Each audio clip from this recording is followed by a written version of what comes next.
சமூக நீதி மற்றும் அதிகாரமளித்தல் அமைச்சகத்தின் ministry of social justice and empowerment ஆதரவுடன் சமுதாய வானொலி கூட்டமைப்பு கம்யூனிட்டி ரேடியோ அசோசியேஷனுடைய பெருமுயற்சியுடன் ஏற்பாடு செய்யப்பட்டுள்ள அடல் வயோ அபுதாய் யோஜனா AVYAY நிகழ்ச்சி. இந்நிகழ்ச்சி அடல் வயோ அபியுதாய் யோஜனா என்று சுருக்கமாக சொல்வார்கள்.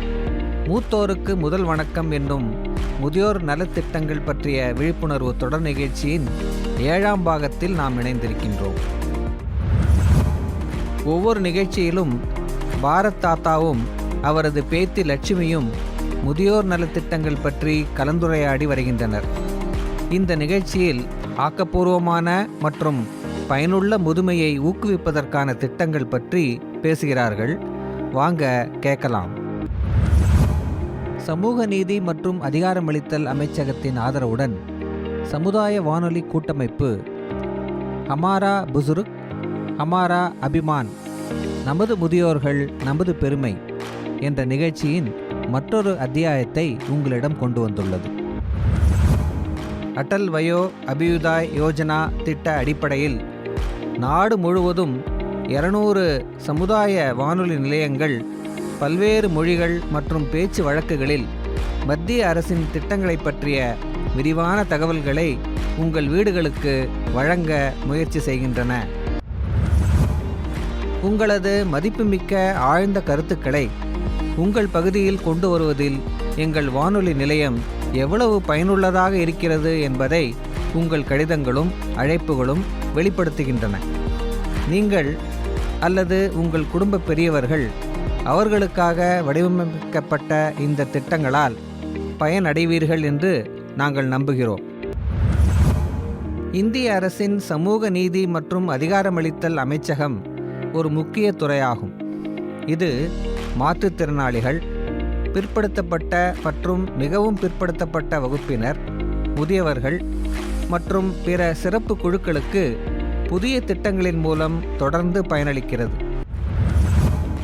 தற்போது மூத்த குடிமக்களுக்கான ஒருங்கிணைந்த திட்டம் தேசிய உதவி எண் 14567 என்ற முதியோர் பராமரிப்பாளர் பயிற்சி, வயோஸ்ரீ யோஜனா, கண்புரை அறுவை சிகிச்சை திட்டங்கள் மற்றும் பெற்றோர் மற்றும் மூத்த குடிமக்களின் பராமரிப்பு மற்றும் நலச்சட்டம் போன்ற திட்டங்கள் செயல்படுத்தப்படுகின்றன. இந்த முன்முயற்சிகள் முதியோர்களுக்கு சமூக பாதுகாப்பு, சுகாதாரம் மற்றும் நிதி உதவி வழங்குவதை நோக்கமாக கொண்டுள்ளன. இருப்பினும் இந்த திட்டங்களின் பலன்களை முழுமையாக பெற மூத்த குடிமக்கள் சுறுசுறுப்பாகவும் ஈடுபாட்டுடனும் இருப்பது அவசியம். எப்படி? சரி, இன்று பாரத் தாத்தாவும் பேத்தி லட்சுமியும் இந்த திட்டங்களை பற்றி விவாதிப்பதற்கு தயாராக இருக்கிறார்கள். அது மட்டுமல்லாமல் வயதான காலத்தில் சுறுசுறுப்பான வாழ்க்கை முறையை பேணுவதற்கான உதவி குறிப்புகளையும் பகிர்ந்து கொள்ள இங்கு வந்துள்ளனர்.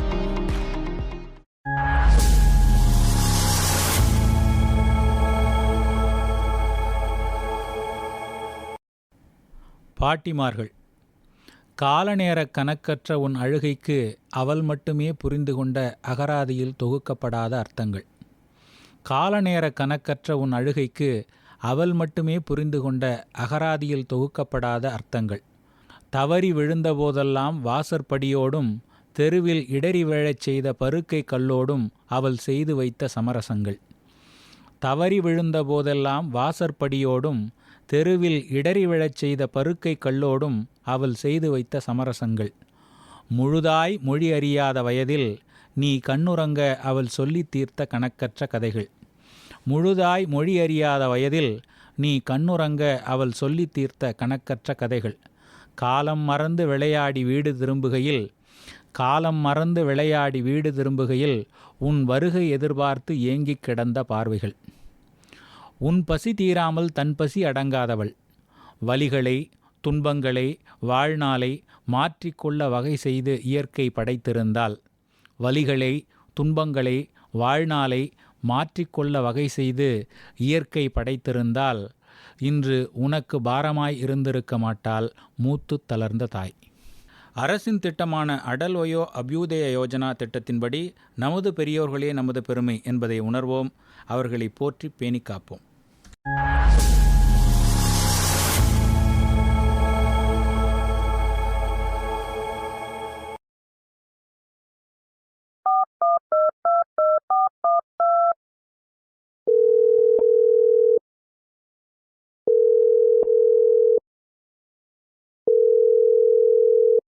என்ன நடக்குது?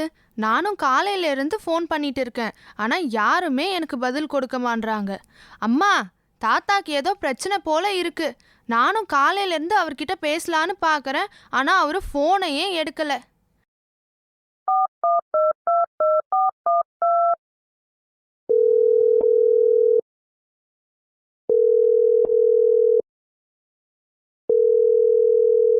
ஹலோ ஹலோ தாத்தா. சொல்லுமா, என்ன விஷயம்? என்ன தாத்தா, காலையில இருந்து எத்தனை தடவை உங்களுக்கு ஃபோன் பண்றது? எங்க இருக்கீங்க? நீங்க சரியா தானே இருக்கீங்க? எதுவும் பிரச்சனைனா இல்லையே? உங்க உடம்பு நல்லா தானே இருக்கு? தாத்தா, ஏதாவது பதில் பேசுங்க. நீ வேகமா பேசுறத நிறுத்திட்டு மெதுவா பேசினாதான் என்னால் புரிஞ்சுக்கிட்டு பதில் அளிக்க முடியும். ஏன் இப்படி கேலி பண்றீங்க தாத்தா? நான் உங்களை பத்தி எவ்வளவு கவலைப்பட்டேன் தெரியுமா காலையில இருந்து? பாருமா, நான் நல்லா தான் இருக்கேன். நான் எப்படி அதை பார்க்கறது? ஒரு நிமிஷம் இருங்க, நான் உங்களுக்கு வீடியோ கால் பண்றேன். வீடியோ கால் இல்லாமலேயே நீ என்னை பார்க்கலாமே. அது எப்படி தாத்தா? ஏதாவது புதிய கண்டுபிடிப்பு இருக்கா என்ன இதுக்கெல்லாம்? புதுசெல்லாம் இல்லைம்மா, இது பல நூற்றாண்டுகள் இதுக்கு முன்ன மக்கள் பயன்படுத்தினாங்க. இப்போ அதோட பயன்பாடு மக்களிடமும் அதிகமாக இல்லை. நீங்க மாறவே மாட்டீங்களா தாத்தா? நீங்க எப்பவுமே எல்லாத்தையும் ஒரு புதிராவே மாத்துறீங்க. அப்படின்னா இந்த புதிரை நம்ம 2 பேருமே ஒன்னாவே தீர்த்துக்கலாமா? தாத்தா, நீங்களா இது? என்னம்மா ஆச்சரியமா இருக்கே. சரி சரி, இதனால தான் காலையில இருந்து நீங்க எனக்கு போனை எடுக்கவே இல்லையா? வேற என்னம்மா, நீ தான் எப்போதுமே எதிர்பாராத விதமா என்னை ஆச்சரியப்படுத்துவ. அதனால தான் இன்னைக்கு நான் உனக்கு ஒரு ஆச்சரியத்தை கொடுக்க நினைச்சேன். உங்களோட முழங்கால் வலியும் உயர் ரத்த அழுத்தமும் இப்ப எப்படி இருக்கு தாத்தா? சரிதாம்மா, இந்த உடம்பு எலும்பாலையும் சதையாலையும் ஆனது. அப்பப்போ ஏதாவது உடலுக்கு முடியலையோ இல்லை ஏதாவது காயப்படும். அதனால என் பேத்தி ஆச்சரியப்படுத்தக்கூடாதுன்னு ஏதாவது இருக்கா என்ன? நீங்க இவ்ளோ உற்சாகத்தோட இருக்கிறதே எனக்கு ரொம்ப பிடிச்சிருக்கு தாத்தா. ஆனா நீங்க உங்க ஆரோக்கியத்தையும் கவனத்துக்கு கொண்டு வரணும்னு நான் கேட்கறேன். அரசு இதை கவனிக்கலையா? அரசாங்கமா? அது எப்படி? அதுதான் மந்திர எண். மறுபடியும் நீங்க புதிராவே சொல்றீங்க தாத்தா. 145667 என்ற உதவி எண்ணை பற்றி சொன்னதே எனக்கு நீதான். நீ மறந்துட்டியா என்ன? அந்த எண்ணுக்கு அழைச்சா தேசிய மூத்த மக்களுக்கான சுகாதார திட்டம் பற்றி முழுமையான விவரங்களை தெரிஞ்சுக்கலாம். ரொம்ப நல்லது தாத்தா, உங்களோட செயல் எனக்கு ரொம்ப மகிழ்ச்சியை கொடுக்குது. அந்த அழைப்பின் மூலமாக தேசிய மூத்த குடிமக்கள் சுகாதார திட்டத்தை பற்றி நான் தெரிஞ்சுக்கிட்டேன். உடனே எனது நண்பர்கள் எல்லோரிடமும் அந்த தகவலை பகிர்ந்து கொண்டேன். ஆஹா தாத்தா, உங்கள் விழிப்புணர்ச்சி எங்கள் தலைமுறைக்கு ஒரு தாழ்வு மனப்பான்மையே ஏற்படுத்தக்கூடும் போலையே.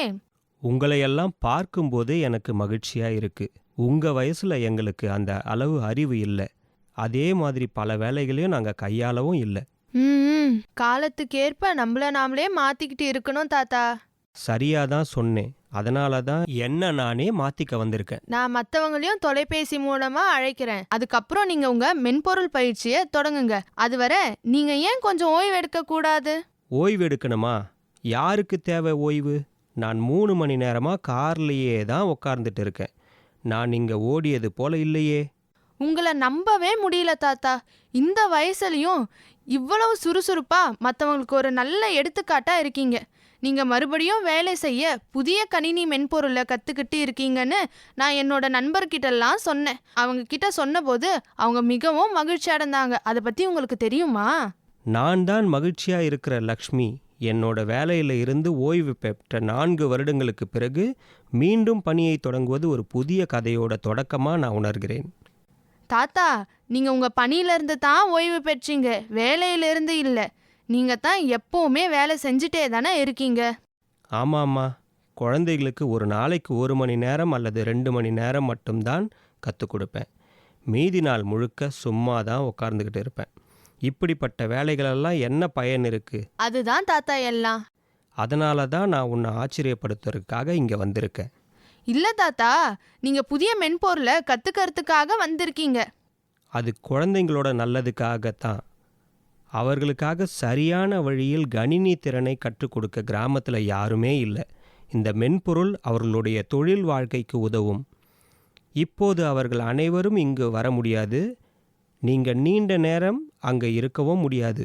அதனால தானே அதை கற்றுக்கிட்டு அவங்களுக்கும் அதை கற்றுக் கொடுக்க நினைக்கிறேன். நானும் பேசுறது அந்த விஷயம்தான். குழந்தைங்களுக்கு 1 மணி நேரம் கற்பிக்கும் செயல்பாட்டில் நீங்க ஒரு புதிய திறமையை கத்துக்கிறீங்க. அது உங்களுக்கு பயனுள்ளதாக இருக்கும். ஒரு திறமை எப்பொழுதும் வீணாகாது தாத்தா. அது 100% உண்மைதான். தாத்தா, மூத்த குடிமக்களை அர்த்தமுள்ள வேலைகளை ஈடுபட வைக்கத்தான் இங்க அரசாங்கம் அடல் வயோ அபியுதாய் யோஜனா அப்படின்னு ஒரு திட்டம் இருக்கு. கடந்த முறை நீங்கள் இதை குறிப்பிட்டிருந்தீங்க. நீங்கள் பயன்படுத்திய அந்த வார்த்தை வயதானதை பற்றி. துடிப்புடன் மூப்படைதல். இப்போது தான் சுறுசுறுப்பான வயதானதற்கான நான் ஒரு உதாரணம் என்று சொன்னேன். அது என்ன என்பது கொஞ்சம் விளக்குறியா? துடிப்புடன் மூப்படைதல். இது அரசின் புதிய திட்டமா என்ன? இது ஒரு திட்டம்னா இல்ல தாத்தா, இது ஒரு தார்மீக கருத்து. எங்களை போன்றவர்கள் முடிந்தவரை சுறுசுறுப்பா இருக்க வேண்டும் என்று அரசாங்கம் விரும்புகிறது இல்லையா? சரியா சொன்னீங்க. நாம நம்ம வேலையில இருந்து ஓய்வு பெறும்போதே வாழ்க்கையில இருந்தும் ஓய்வு பெறுகிறோம். அதனால தான் நம் வேலையின் தன்மை மட்டும் மாறுகிறது. அது என்ன மாற்றம்? அரே, முன்பு நாங்கள் பணம் சம்பாதிக்க வேலை செய்தோம். இப்போது நேரத்தை கடத்த வேலை செய்கிறோம். அதுவும் பரவாயில்ல. ஆனா யாராவது வேலை செஞ்சு பணம் சம்பாதிக்க நினைச்சா அதையும் அரசாங்கமே ஊக்குவிக்குது தெரியுமா? அவர்கள் எங்களுக்கு வேலைகளை ஏற்பாடு செய்கிறார்களா? இளைஞர்களுக்கு வேலை தேடுவதில் சிரமம் உள்ளது. மூத்தவர்களான எங்களுக்கு வருமான வாய்ப்புகளை வழங்குவது பற்றி நீங்கள் பேசுகிறீர்கள். வருமானம் மட்டும் அல்ல, மூத்த குடிமக்கள் ஓய்வூதிய திட்டம், தேசிய ஓய்வூதிய அமைப்பு, அடல் பென்ஷன் யோஜனா, அது மட்டும் இல்லாம பல திட்டங்கள் போன்ற ஓய்வூதிய பலன்களும் கூட. உண்மையில்? என்னது, என்ன நம்பலையா? ஒரு நிமிஷம் இருங்க, நான் உங்களை இன்னொருத்தரோட இணைக்கிறேன். யாருக்கு?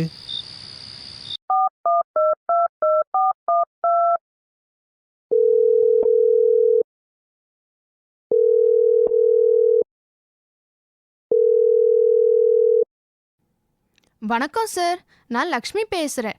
நான் உங்ககிட்ட என்னோட தாத்தா பாரத் பற்றி சொல்லியிருந்தேன் இல்லையா முன்னாடியே? எஸ்.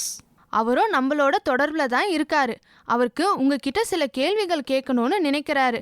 அதனால தான் நான் உங்களை இந்த தொலைபேசி மூலமா இணைச்சிருக்கேன். அவரை உங்ககிட்ட பேச அனுமதிக்கிறேன் சார். யார் இந்த என்ன வேலை சொல்ல வேண்டும்? இது அடல் வயோ அபுதாய யோஜனா திட்ட அதிகாரி. உங்களுக்கு எல்லா கேள்விகளுக்கும் அவரிடத்துல பதில் இருக்கு. போய் பேசுங்க தாத்தா. அரே, ஆமாம் சார், நான் பாரத் பேசுகிறேன். ஆமாம், நான் ஆக்டிவ் ஏஜிங் பற்றி கேட்கிறேன். எங்களை போன்ற மூத்த குடிமக்களுக்கு அரசு வேலை வழங்குகிறது என்று லக்ஷ்மி குறிப்பிட்டார். ஆமாம். இந்த நேரத்தில் அதிகாரி பாரத் தாத்தா கிட்ட முதியோர்களுக்கான அரசு வழங்கும் திட்டத்தை பற்றி எல்லாம் விரிவாக சொல்லிட்டு இருக்காங்க. ஆக்டிவ் ஏஜினிங் அப்படின்னா துடிப்புடன் மூப்படைதல் அப்படின்னு அர்த்தம். ஆக்கப்பூர்வமான மற்றும் பயனுள்ள முதுமையை ஊக்குவிப்பதற்கான திட்டங்கள், சுறுசுறுப்பான மதிப்புமிக்க செயல்பாடுகளை தொடரும் செயல்முறையை விவரிக்கும் ஒரு கருத்தாகும். அடல் வயோ அபிதா யோஜனா இந்திய அரசின் மூத்த குடிமக்கள் நலனுக்காக தொடங்கிய ஒரு திட்டமாகும். இந்த திட்டம் மூத்த குடிமக்களின் வாழ்க்கை தரத்தை மேம்படுத்துவதற்காக பல்வேறு சேவைகளையும் ஆதரவுகளையும் வழங்குகிறது. திட்டத்தின் முக்கிய அம்சங்களா உறுதி மற்றும் பாதுகாப்பு பற்றி பார்க்கலாம்.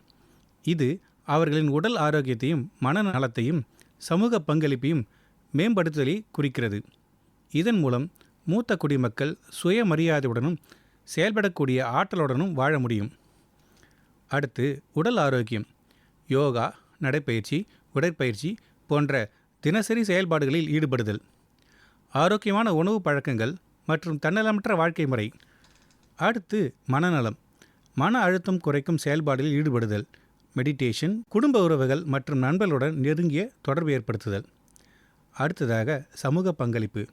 சமூக நிகழ்ச்சிகள் பங்கேற்பது, தன்னார்வ சேவைகள் மூலம் சமூகத்துக்கு பங்களிப்பது, அதாவது வருங்காலத்துக்கான சுயநிதி திட்டங்களை உருவாக்குதல், தொழில்நுட்பம் கற்றுதல், கலை ஆர்வங்களை மேம்படுத்துதல், புதிய மொழிகளை கற்றல், பாடல், ஓவியம் போன்ற புதிய திறமைகளை வளர்த்து கொள்ளுதல்.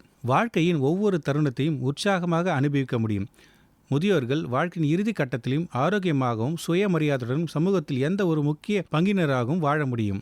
சமூகத்தில் சிறந்த பங்களிப்பு செய்த மூத்த குடிமக்களுக்கு விருதுகளை வழங்குதல். மேலும் தகவல்களுக்கு மூத்த குடிமக்கள் உதவிக்கான 1-4567 என்ற இலவச ஹெல்ப்லைன் எண்ணை தொடர்பு கொண்டு திட்டம் குறித்த மேலும் தகவல்கள் பெறலாம். மிக்க நன்றி ஐயா. எல்லாவற்றையும் விரிவாக விளக்கியுள்ளீர்கள்.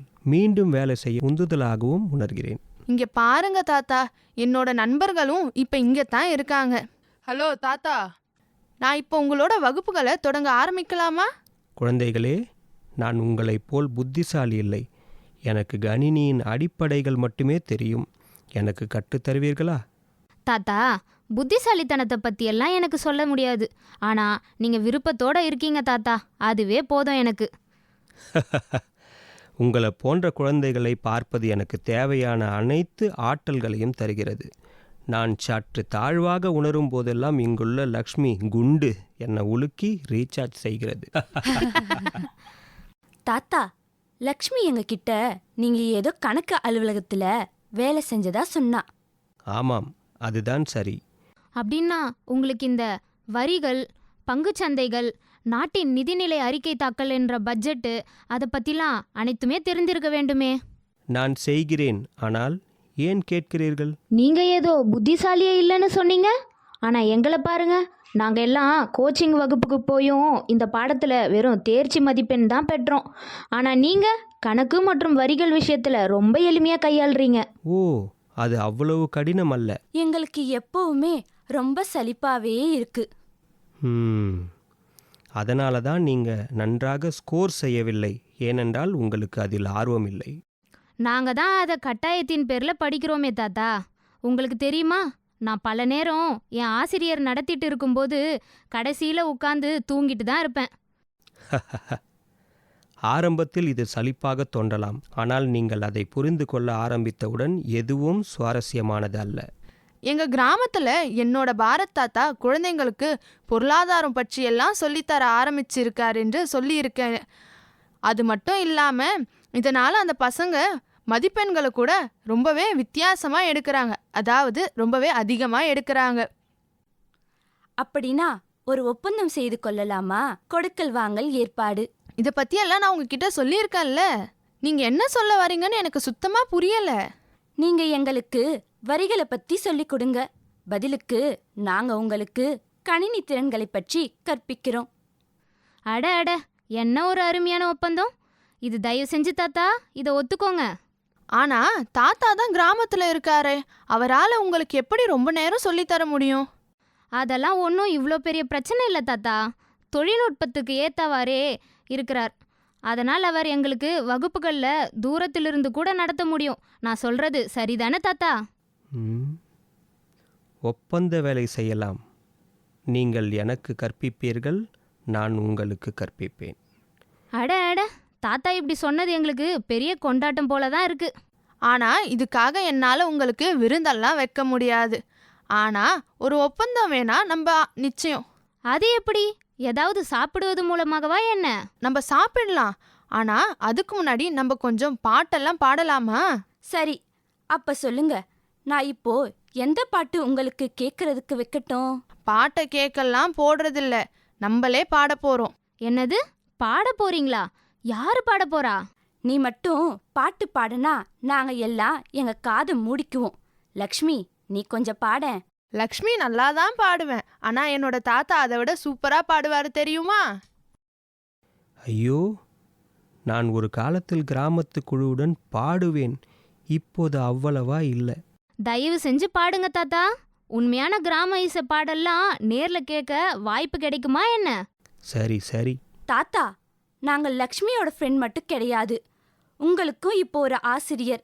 அதனால நாங்க சொல்றத நீங்க கேட்கணும். யாரோ உள்ள இருந்து தோலை கொண்டு வா. லக்ஷ்மி, நீ எனக்கு உதவுகிறாயா இல்லையா? சரிங்க தாத்தா. ஒரு ஊருல ஒரே ஒரு கிழவன், அவன் உருவம் உடஞ்ச பாதி வலவி. ஒரு ஊருல ஒரே ஒரு கிழவன், அவன் உருவம் உடஞ்ச பாதி வளவி. வெத்தலை போட்ட வாயு காவிய உடுத்தோம், வெத்தலை போட்ட வாயு காவிய உடுத்தோம். அவன் துப்பிய இடமெல்லாம் ஓவியம் கிடக்கும், அவன் துப்பிய இடமெல்லாம் ஓவியம் கிடக்கும். ஒரு ஊரில் ஒரே ஒரு கிழவன், ஒரு ஊரில் ஒரே ஒரு கிழவன். அவன் உருவம் உடஞ்ச பாதி வளவி. அட அட, பாட்டும் பாடி சொல்லி கொடுக்குற மாதிரியெல்லாம் ஆசிரியர்கள் எங்களுக்கு கிடைச்சா வாழ்க்கையில் நாங்கள் ரொம்ப ரொம்ப உயர்ந்து போகலாம்ல. இப்போ நீங்களும் எங்களுக்கு ஒரு ஆசிரியர் தான்.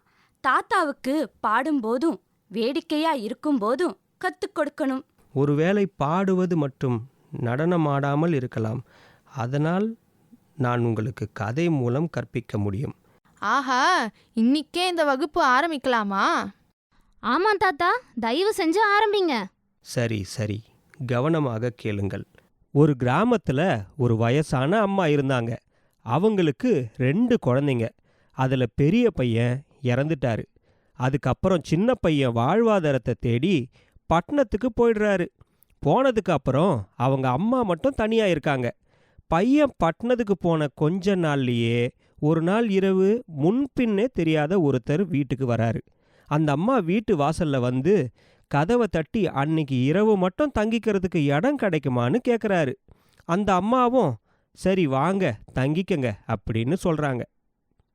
அன்னைக்கு இரவு அவங்களுக்கு தேவையான சாப்பாடு, இடம் எல்லாத்தையும் அந்த அம்மா கொடுக்குறாங்க. பேசிட்டு இருக்கும்போது அந்த அம்மா நீங்கள் எங்கே இருந்து வரீங்க அப்படின்னு கேட்கும்போது அவர் நான் எந்த ஊர்ல இருந்தும் வரல, நான் வெளி உலகத்திலிருந்து வரேன் அப்படின்னு சொல்கிறாரு. அந்த வெளி உலகம் எங்கே இருக்கு? வெளி உலகம் அப்படின்னா அந்த அம்மாவை பொறுத்த வரைக்கும் கடவுள் இருக்கிற இடம். அதனால் கடவுள்கிட்ட இருந்து வந்திருக்கிற தூதுவனா இருக்குமோ, நம்ம பையனை பற்றி ஏதோன்னு சொல்ல வந்திருக்கிறாரோ அப்படின்ற எண்ணம் அவங்களுக்கு வருது.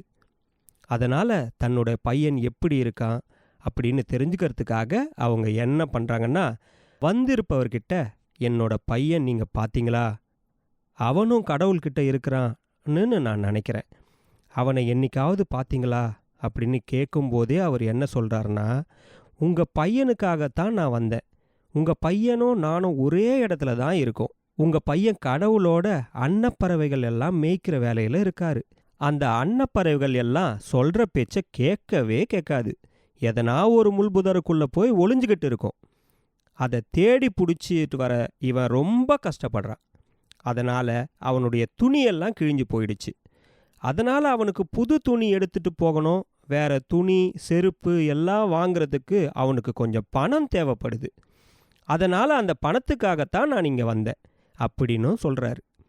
இதை கேட்ட உடனே அவங்க அம்மா ரொம்ப வருத்தப்பட்டு அழுதுடுறாங்க.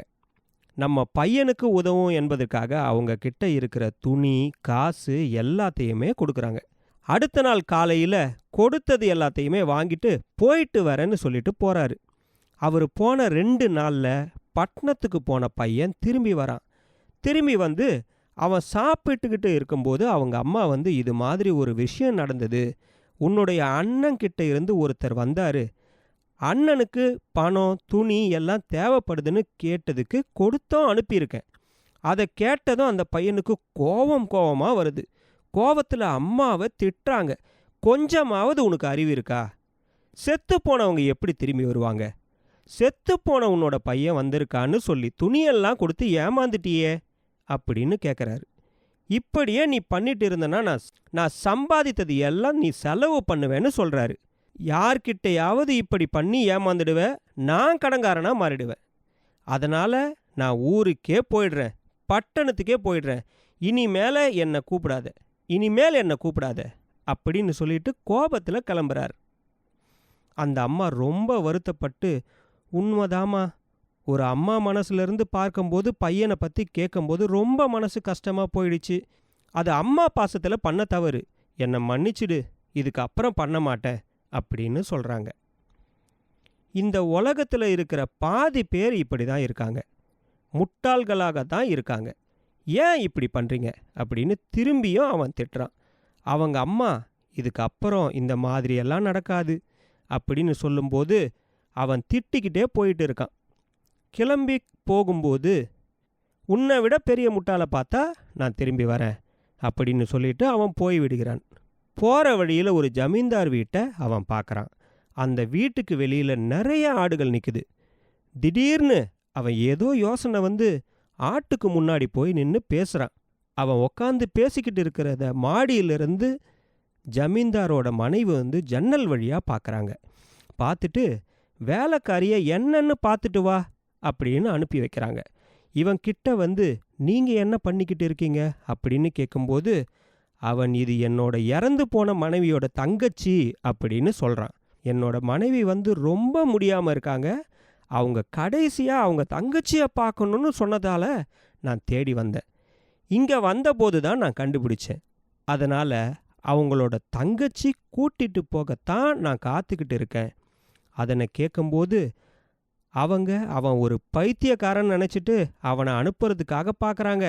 ஆனால் அவர் இல்லை, இது அவரோட மனைவியோட தங்கச்சி தான் அப்படின்னு சொல்லிட்டு அழறாரு. அந்த வேலைக்காரி உள்ளே போய் ஜமீன்தார் மனைவி கிட்ட சொல்கிறாங்க. அவங்க முதல்ல விஷயத்தை கேட்டதும் முதல்ல சிரிக்கிறாங்க. அதுக்கு பிறகு அவள் அழுவுறதை பார்த்துட்டு மனசு கேட்காம அவரிடம் வந்து என்னன்னு கேட்க அவர் விஷயத்தை சொல்கிறாரு. அதுக்கு அவங்க, ஆடு வந்து குட்டி போட்டு இருக்கு, அதனால் அந்த குட்டியும் அழைத்து கொண்டு போ, எங்களோட வண்டியையும் எடுத்துகிட்டு போ, சீக்கிரமாக போய் உன் மனைவியிடம் காமிச்சிட்டு சீக்கிரமாக வந்துடு அப்படின்னு சொல்கிறாங்க. அவன் அவர்களிடம் நன்றி சொல்லிட்டு அந்த ஆட்டையும் வண்டியும் எடுத்துக்கிட்டு போயிடுறான். அவன் போன கொஞ்ச நேரத்திலேயே ஜமீன்தாரும் வராரு. அவரிடம் அவரது மனைவி நடந்த அனைத்தையும் சொல்கிறாங்க. அவர் உடனே கோவப்பட்டு, இப்படியெல்லாம் நடக்குமா, ஒருத்தவங்க இப்படி இருக்க முடியும், உன்னை ஒருத்தன் நல்லா ஏமாத்திட்டு போயிட்டான் அப்படின்னு பயங்கரமாக திட்டுறாரு.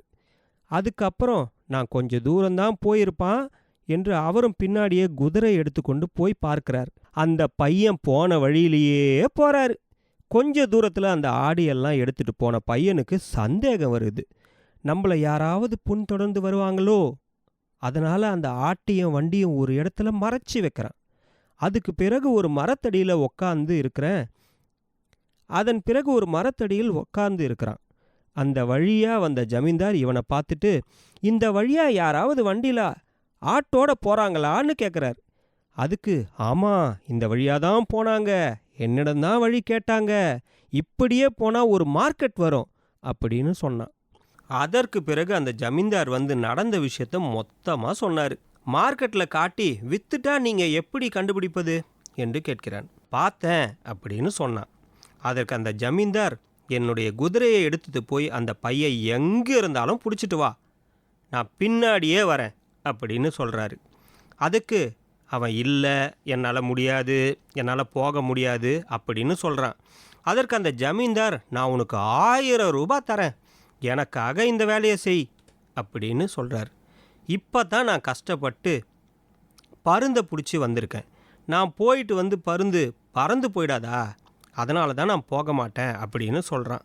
அந்த ஜமீன்தார், பருந்தை நீ என்னிடம் கொடுத்துட்டு போ, பத்திரமா பார்த்துட்டு இருக்கேன், நீ போய் அவனை பிடிச்சிட்டு வா அப்படின்னு சொல்கிறாரு. அந்த பையன் பருந்தை அவரிடம் கொடுக்குறான். அதில் எதுவுமே இல்லை, இருந்தாலும் அதில் ஏதோ இருக்கிற மாதிரி பாவனை பண்ணி அதை கொடுக்குறான். அதை கையில் வாங்கி பிடிச்சிக்கிறார்.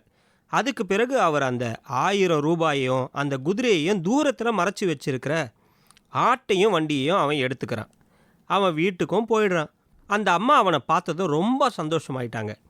அதற்கு பிறகு அவன், ஆமாம்மா, நீ சொன்னது உண்மைதான், இந்த உலகத்தில் ரொம்ப பேர் முட்டாளாக தான் இருக்காங்க அப்படின்னு சொல்லிட்டு நடந்ததை சொல்கிறான். இந்த உலகத்தில் ரொம்ப பேர் முட்டாளாக தான் இருக்காங்க அப்படின்னு சொல்லிட்டு நடந்ததை முழுமையாக சொல்கிறான்.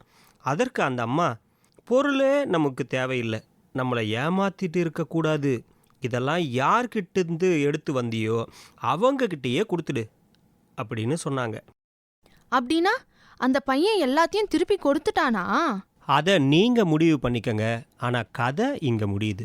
அதாவது வாழ்க்கைக்கு நல்ல வழியை நம்ம வழிகாட்டி காட்டுவாங்க, ஆனால் அதை வாழ்க்கையில் பின்பற்றலாமா வேண்டாமான்றத நம்மளை பொறுத்து தான். சரியாக சொன்னீங்க. முதியோர்களுக்கான இந்த நலத்திட்டத்தை போலவே அடல் வயோ அபியோத்யா யோஜனா. அரசாங்கம் இந்த திட்டத்தை நடைமுறைப்படுத்தினாலும் அதன் பலனை பெறுவது நம்ம கையில் தான் உள்ளது. ஆஹா தாத்தா, எப்படி ஒருத்தர்கிட்ட இன்னொருத்தர்கிட்ட அவங்களோட எண்ணத்தை இணைக்கிறீங்க? இப்போது மீண்டும் வேலைக்கு வருவோம். பேசுறதுக்கு கொஞ்சமாச்சு விட்டு வைப்போம். வாங்க போலாம். அடுத்த முறை கதை, பாட்டு அது மட்டும் இல்லாம நிறைய தகவல் பொக்கிஷத்தோட நம்ம சந்திக்கலாம். நீங்கள் இன்னும் அடல் வயோ அபியுதாய யோஜனா பயன்படுத்தி கொள்ள தொடங்கிட்டீங்களா? கடிதங்கள் அல்லது தொலைபேசி அழைப்புகள் மூலம் எங்களுக்கு தெரியப்படுத்துங்க. இல்லைனா முதியோர் உதவி எண் 145667க்கு அழைத்து உதவியை பெற உங்கள் பிரச்சனையை பகிர்ந்துக்கங்க. சமூக நீதி மற்றும் அதிகாரம் அளித்தல் அமைச்சகத்துறை உதவியுடன் சமுதாய வானொலிகள் கூட்டமைப்புடன் தயாரித்து வழங்கும் மூத்தோருக்கு முதல் வணக்கம் என்னும் முதியோர்களுக்கான நலத்திட்ட பற்றிய விழிப்புணர்வு நிகழ்ச்சி அடல் வயோ அபியுதாய் யோஜனா அடிப்படையிலான நம் பெரியோர்கள் நம் பெருமை. தொடர்ந்து கேளுங்கள், தொடர்ந்து தகவல்களை சேகரித்து நன்மைகளை பெறுங்கள். இன்றைக்கு அவ்வளவுதான்.